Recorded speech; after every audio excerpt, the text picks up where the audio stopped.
ہمارا رب اللہ ہے پھر اس پر جم جائیں. ان پر فرشتوں کا نزول ہوتا ہے. نہ کوئی غم کرو نہ خوف، خوشیاں مناؤ جنت کی جس کا تم سے وعدہ کیا گیا تھا. اللہ کی ربوبیت پر اطمینان جب انسان کو ہو جاتا، میرا رب اللہ ہے، ربی اللہ، انسان کے لیے نہ کوئی کھٹکا، نہ کوئی خطرہ، نہ کوئی خوف، نہ کوئی حزن. جو کچھ ہو رہا ہے کس کے اذن سے ہو رہا ہے؟ اللہ کے اذن سے. اللہ کے اذن کے بغیر پتا تک نہیں ہلتا. یہ کوئی اندھا بہرا مادہ نہیں ہے جس سے مجھے کوئی خوف ہو. اندھا بھینسا چلا آ رہا ہو اس سے تو ڈرنے کا ہر انسان کو ڈرنا چاہیے، نہ معلوم کس کو ٹکر مار دے. لیکن نہیں، اس کائنات کو چلانے والا ایک سمیع و بصیر خدا ہے. وہ جو میرا دوست ہے، میرا ولی ہے. اللہ ولی الذین آمنوا یخرجہم من الظلمات الی النور. اللہ اہل ایمان کا ولی ہے، ساتھی ہے، پشت پناہ ہے، مددگار ہے، حمایتی ہے. بتائیے جسے یقین ہو جائے کہ اللہ میرا مددگار، اللہ میرا محافظ، اللہ میرا پشت پناہ، اللہ میرا حمایتی، اس کے لیے کوئی خوف ہوگا؟ اس سے کوئی ڈر ہوگا؟ میں مثال دیا کرتا ہوں ایک بہت سادہ پنجاب کے دیہات کی. وہ بڑا چودھری ہے اور کوئی غریب کسان ہے. اس غریب کسان کے جانوروں کو ہر وقت اندیشہ ہوگا چوری کا. کوئی میری بھینس کھول کر نہ لے جائے، کوئی میرا بیل کھول کر نہ لے جائے. لیکن جس کے بارے میں یہ سب کو معلوم ہو کہ وہ جو بڑا چودھری ہے وہ اس کا دوست ہے، اس کی بچیا کو کوئی خوف ہوگا؟ اس کی بھینس پر کوئی ہاتھ ڈالے گا؟ اسے کوئی اندیشہ ہوگا؟ نہیں. کیوں؟ کہ وہ بڑا چودھری، بڑا اس کا یہاں کا سردار، جاگیردار، سب کو معلوم ہے وہ میرا دوست ہے، کوئی میرے خلاف اقدام نہیں کر سکتا. اس دنیا میں یہ چھوٹی سی بات اگر آپ کے دلی اطمینان اور سکون کا باعث بن سکتی ہے تو ذرا تصور کیجئے. میں لفظ تصور استعمال کروں گا صرف اس لیے کہ اس کا ہم جس کو کہتے ہیں ادراک اور شعور کر نہیں سکتے، اگر کے ساتھ کر سکتے. اگر یقین ہو کہ اللہ میرا مددگار اور یقین ہو کہ اللہ ہر آن میرے ساتھ ہے، پھر کوئی خوف؟ کس کا خوف؟ کوئی شے اللہ سے بالاتر ہے؟ کوئی قوت اس سے زیادہ طاقتور ہے؟ کوئی اس کے ارادے کو بدلنے والا ہے؟ کوئی اس کی مشیت کے آڑے آنے والا ہے؟ یہی بات ہے جو حضور نے فرمائی. یہ ایمان کا حاصل ہے لب لباب کہ دیکھو اچھی طرح اس بات کو ذہن نشین کر لو. اگر تمام انسان مل کر تمہیں کوئی نقصان پہنچانا چاہے نہیں پہنچا سکتے مگر جو کچھ اللہ نے لکھ دیا ہو، اور تمام انسان مل کر تمہیں کوئی نفع پہنچانا چاہے نہیں پہنچا سکتے مگر وہ شے جو اللہ نے طے کر دی. آپ پھر میں کہوں گا ذرا طاری کیجئے، اسے فرض کیجئے، اسے سوچئے. اگر اس حدیث پر ہمارا دل ٹھکا ہوا ہو تو کسی سے ڈر ہوگا؟ یہ مجھے نقصان نہ پہنچا دے، یہ میری رپورٹ خراب نہ کر دے، یہ میری انکریمنٹ نہ رکوا دے، یہ میرا یہ نہ بگاڑ دے، یہ میرے یہ نقصان نہ پہنچا دے. اس کا ڈر، اس کا ڈر، اس کا خوف، اس کی خوشامد، اس کے لیے جا کر طرح طرح سے اپنی عزت نفس کو ذلیل کروانا اس کے سامنے. یہ سب کچھ کیوں کرتا ہے انسان؟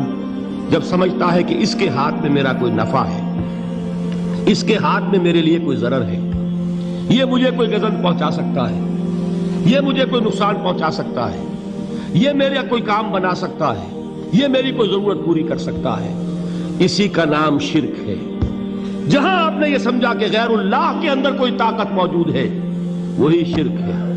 بتوں سے تجھ کو امیدیں، خدا سے نو امیدی، مجھے بتا تو صحیح اور کافری کیا ہے؟ شرک تو یہ ہے. جس پر بھی تمہیں یہ خیال ہے کلمہ ہے، یہ کلمہ سوم، لا حول ولا قوت الا باللہ.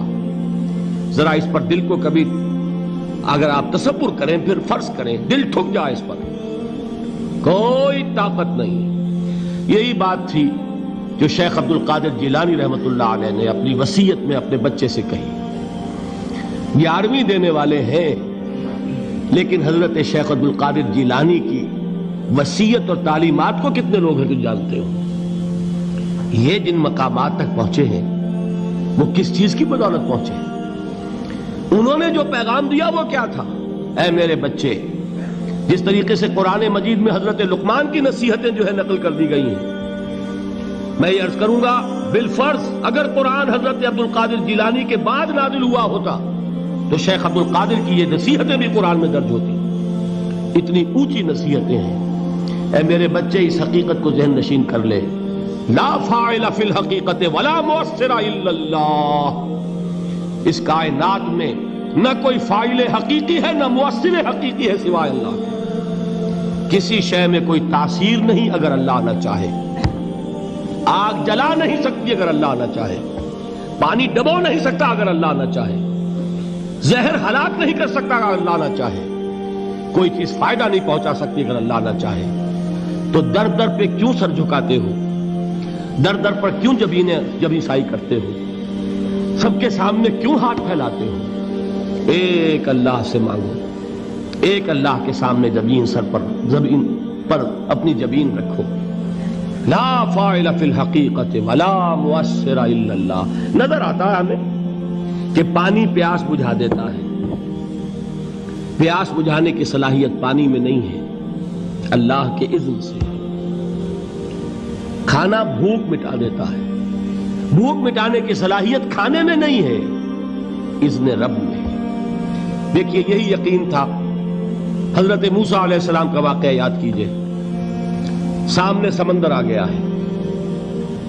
قوم دیکھتی ہے پیچھے کہ گرد و غبار کا طوفان ہے. معلوم ہوا کہ فرعون اپنے لشکر سمیت آ گیا ہے. لشکر جب چلتا تھا تیز رفتاری کے ساتھ تو گرد و غبار کا جو طوفان اٹھتا تھا اس کا تصور کیجئے. اور لمحہ بلمحہ وہ قریب آ رہا ہے. پوری قوم نے کیا کہا؟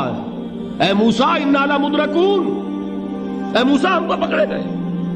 قرآن مجید نے تو یہاں وہ باتیں نہیں لکھی ہے، لیکن تورات میں یہ درج ہے کہ بنی اسرائیل جھگڑنے لگے، دست و گریبان ہو گئے موسیٰ کے ساتھ.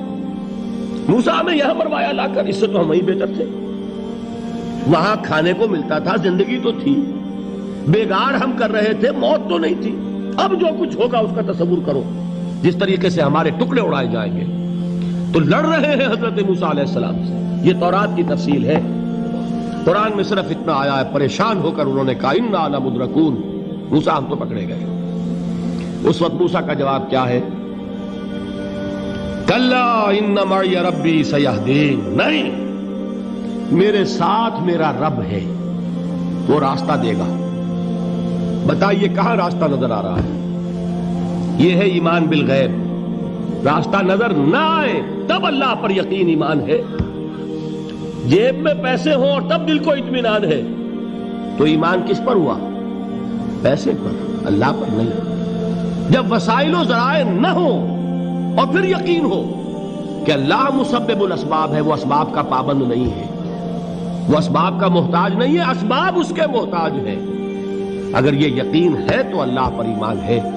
یہ نہیں ہے تو تمہارا ایمان اسباب پر ہے، وسائل پر ہے، ذرائع پر ہے، مادیات پر ہے، اللہ پر نہیں. اس وقت کہاں راستہ تھا؟ کوئی راستہ تھا؟ سمندر ہے اور ادھر سے لشکر آ گیا ہے. کلا ان معی ربی سیہدین. اب دیکھیے ایمان کہہ دینا آسان ہے، ہوا معکم اینما کنتم. جہاں کہیں بھی تم ہوتے ہو اللہ تمہارے ساتھ ہوتا ہے. لیکن اس کا یقین قائم ہو جائے تو زمین و آسمان کا فرق واقع ہو جائے.